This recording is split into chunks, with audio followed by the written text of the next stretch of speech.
I was completely taken aback when my husband Jonathan unexpectedly suggested that I should move back to my parents' house, even though they were already living with us. His sudden declaration left me stunned, yet he seemed to think he was being entirely rational. He bluntly asked, "Do you have a problem with that? Don't argue with me. I'm fine with divorcing you if you do." His recent behavior had been cold and distant, and I had my grievances too. I had considered the possibility of divorce myself, but it didn't seem right for him to force me out of our home. As I stood there in shock, I thought to myself, I'm the one paying $3,200 for our expenses. Does he even acknowledge that? He grew agitated and demanded, "Leave this house now. My parents won't feel comfortable with you here." I couldn't understand why I needed to leave, but I agreed, saying, "Okay, I'll take all my belongings with me." Once I consented, he appeared pleased and abruptly said, "Then do it," before walking away. Immediately, I contacted a store to sell my things.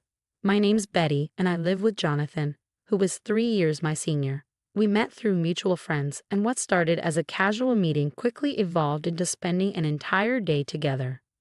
Jonathan expressed his aspirations of becoming a voiceover artist, and I was captivated by his resonant voice. I've always had a fondness for soothing tones. It seemed he felt the same attraction, as we exchanged numbers and planned more outings. Before long, we found ourselves in a relationship almost effortlessly, without ever formally discussing it.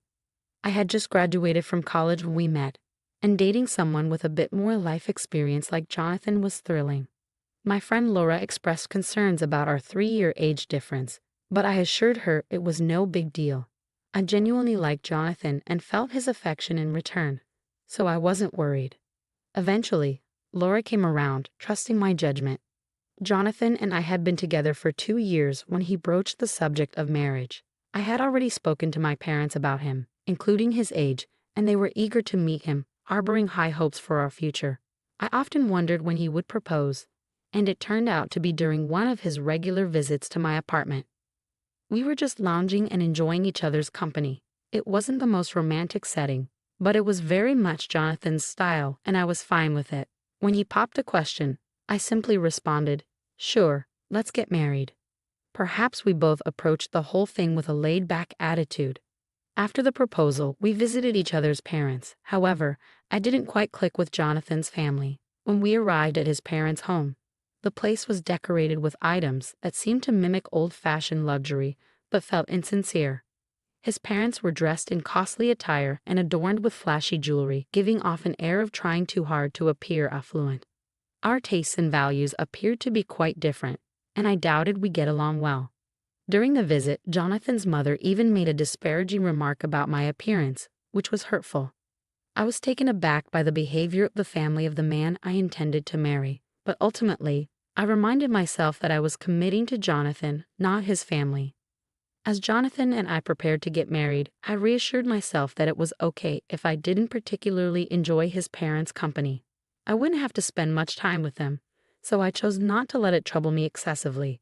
After our wedding, as we settled into our new condo, I noticed that Jonathan seemed preoccupied with something. One day, he suddenly asked, "Hey, who was that woman in the blue dress at our wedding?" Considering there were several guests in blue, I couldn't immediately pinpoint whom he meant. "Which woman in a blue dress?" I asked, trying to recall.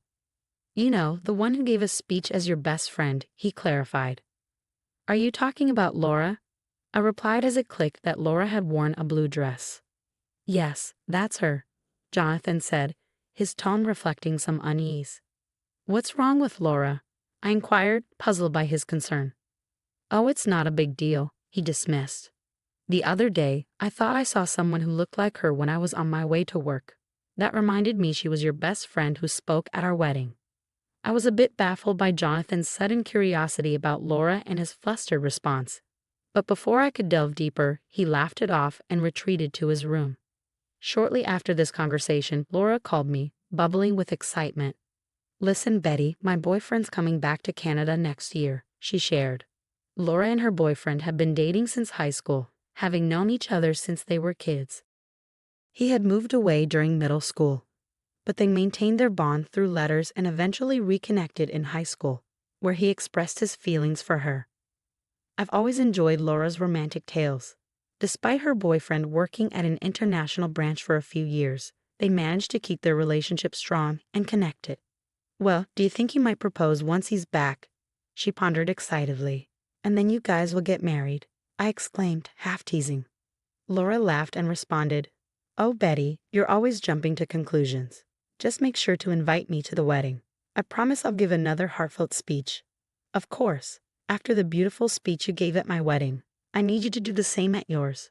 Just don't set the bar too high," I replied. We chuckled together as we sipped our tea, enjoying the ease and trust that flowed through our conversation. We had always been there for each other, ready to listen whenever one of us faced any issue. Around this time, I started noticing changes in Jonathan's routine. He began returning home increasingly late. "Working late again today?" I asked one evening. "Yeah, you think I shouldn't work or something," he retorted. Even after our marriage, Jonathan clung to his dream of becoming a voiceover artist. He was dedicated, juggling part-time jobs to fund his voice artist classes. Unfortunately, all his earnings from these jobs were funneled straight into his training, leaving me to cover all our living expenses. This situation made it difficult for us to save any money together. As time passed, it became clear that Jonathan was not willing to compromise on his aspirations for the sake of our financial stability. My concern grew as he put in excessive hours at his part-time job, which only added to our financial strain. "Hey, haven't you been working too much lately?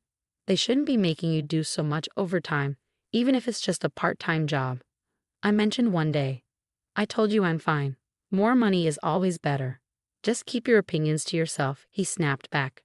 By then, Jonathan had become distant, no longer even using my name when we spoke.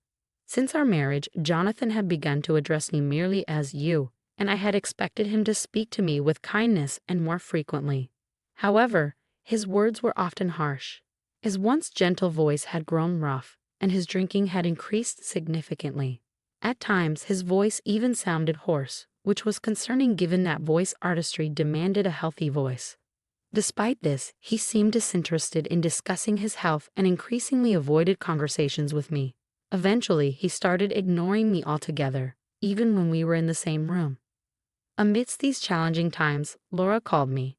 She mentioned she had something important to discuss.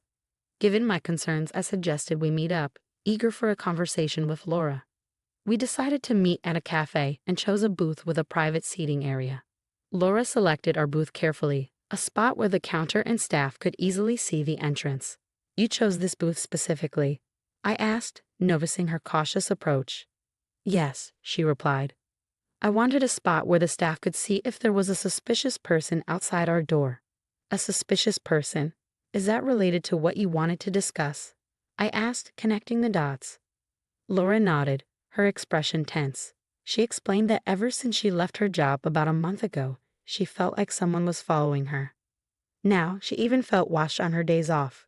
The reason she picked a booth with a clear view was that she suspected the person stalking her might try to eavesdrop on our conversation. "Did you talk to the police about it?" I asked, concerned. "I tried, but since there's no direct contact, they can't do much," she sighed. "What about your boyfriend? Isn't he coming back in a month?" I inquired, hoping she had some support.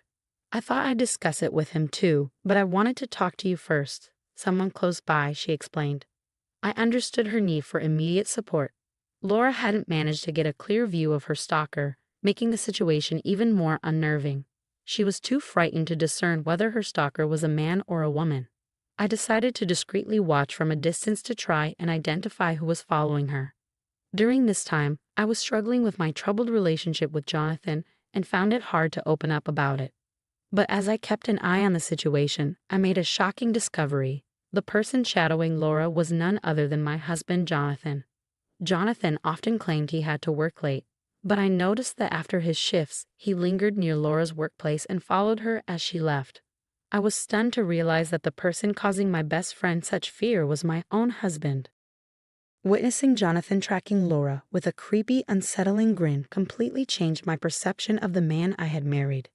The man I had fallen in love with now seemed like a stranger, and the love I thought would last forever turned cold.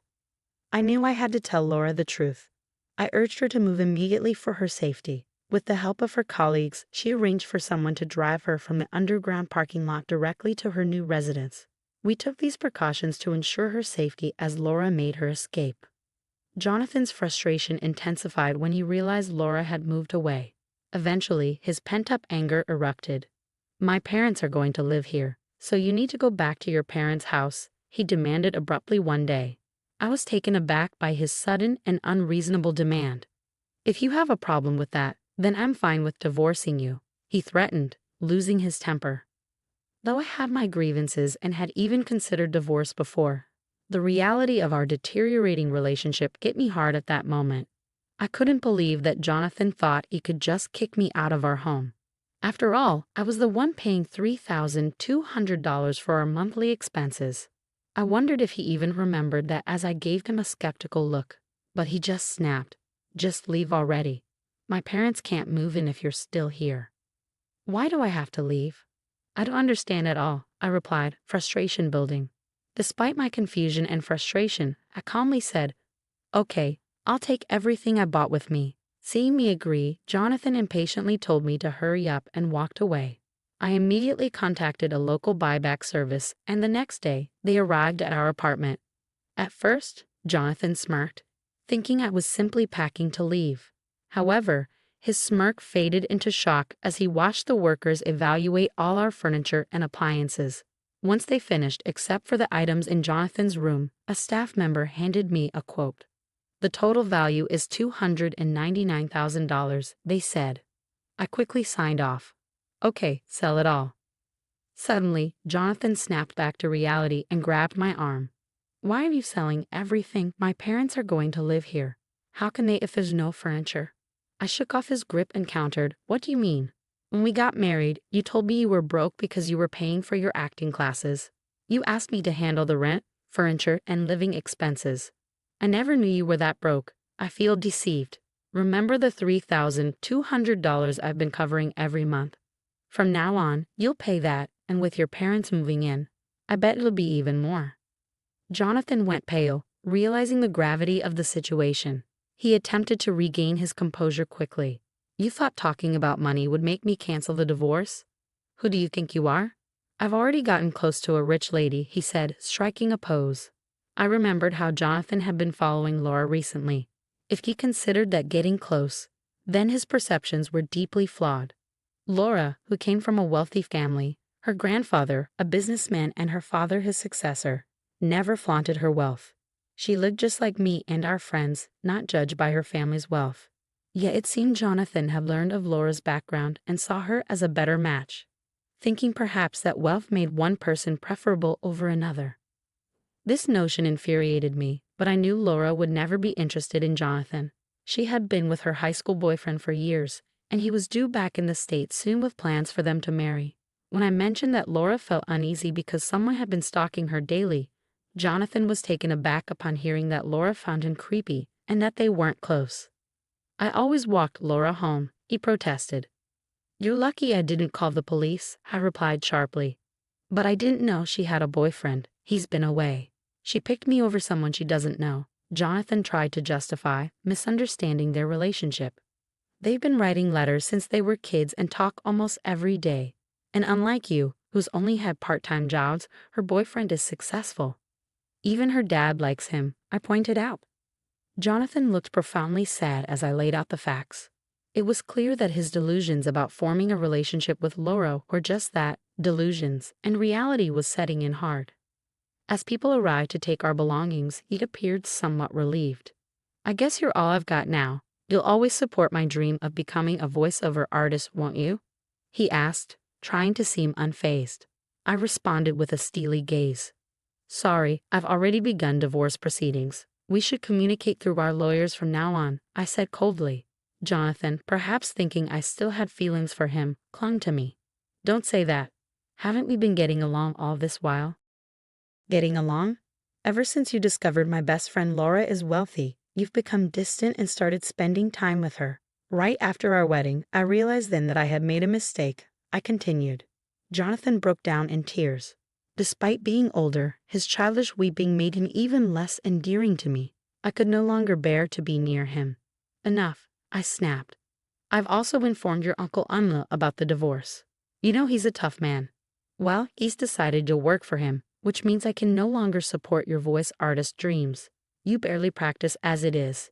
It might be time to accept reality and stay away from Laura, or I'll call the police. With those final words, I left, determined not to look back. For now, I would stay with my parents, though I considered moving closer to my workplace if I found a suitable place. Meanwhile, Jonathan ended up working for his uncle as predicted. His parents, who had planned to rely on him financially after his marriage to Laura, also moved in with him, all working for the uncle. It seemed that exploiting others was a family trait. I felt relieved to escape that toxic environment. Age wasn't the significant factor, but I vowed to be more cautious in choosing my next partner.